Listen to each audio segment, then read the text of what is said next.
ಯಾವುದೇ ಕಾರಣಕ್ಕೂ ರಾಜ್ಯಾಧ್ಯಕ್ಷರ ಬದಲಾವಣೆ ಇಲ್ಲ. ಬಿಜೆಪಿ ರಾಜ್ಯಾಧ್ಯಕ್ಷರಾಗಿ BY ವಿಜೇಂದ್ರ ಕಂಟಿನ್ಯೂ. ವಿಜೇಂದ್ರ ಬೆನ್ನಿಗೆ ನಿಂತ ರಾಜ್ಯ ಬಿಜೆಪಿ ಉಸ್ತುವಾರಿ.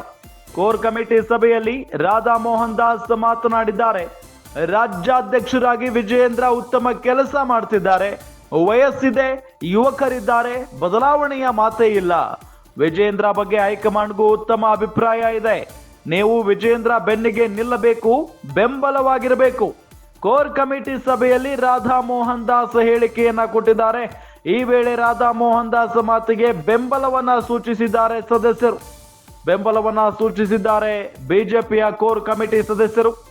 ಸಭೆಯಲ್ಲಿ Pralhad Joshi, R Ashok, CT Ravi, Nalin Kumar Kateel, D V. Sadananda Gowda, Govind Karjol, doctor Ashwath Narayan ಕೂಡ ಭಾಗಿಯಾಗಿದ್ರು. ಹೈಕಮಾಂಡ್ ಬೆಂಬಲದಿಂದ ವಿಜೇಂದ್ರಗೆ ಜೋಶ್ ಬಂದಂತಾಗಿದೆ. ಈಗ ರೆಬೆಲ್ ಟೀಮ್ ವಿರುದ್ಧ BY ವಿಜೇಂದ್ರಗೆ ಗೆಲುವು ಸಿಕ್ಕಂತಾಗಿದೆ. ಅಂದ್ರೆ ರೆಬೆಲ್ ಟೀಮ್ ಹೇಳ್ತಾ ಇರೋದು ಒಂದೇ ಮಾತು, ನಾವು ಯಾವುದೇ ಕಾರಣಕ್ಕೂ BY ವಿಜೇಂದ್ರ ಅವರನ್ನ ನಮ್ಮ ನಾಯಕ ಅಂತ ಹೇಳಿ ಒಪ್ಕೊಳ್ಳೋದಿಲ್ಲ ಅಂತ ಹೇಳಿ.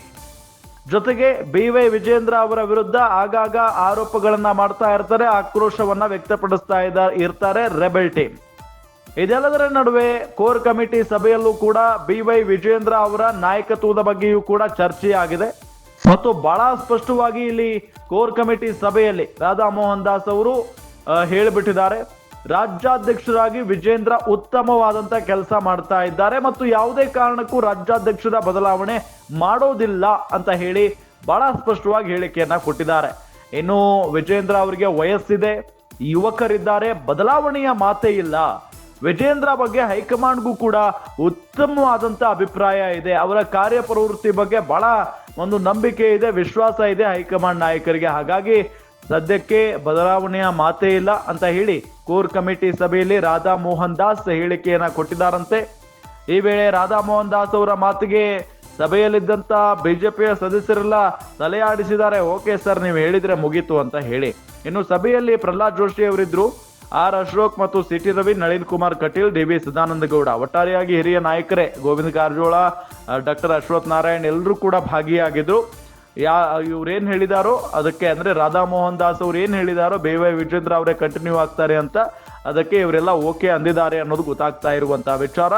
ಇದರ ಜೊತೆಗೆ ಹೈಕಮಾಂಡ್ ಬೆಂಬಲವೇ ನನಗಿದೆ ಅಂತ ಹೇಳಿ ಗೊತ್ತಾದ ನಂತರ ಮತ್ತೆ ಇನ್ನಷ್ಟು ಉತ್ಸಾಹದಲ್ಲಿ ಇದ್ದಾರೆ BY ವಿಜೇಂದ್ರ ಅನ್ನೋದು ಕೂಡ ಗೊತ್ತಾಗ್ತಾ ಇರುವಂತ ವಿಚಾರ.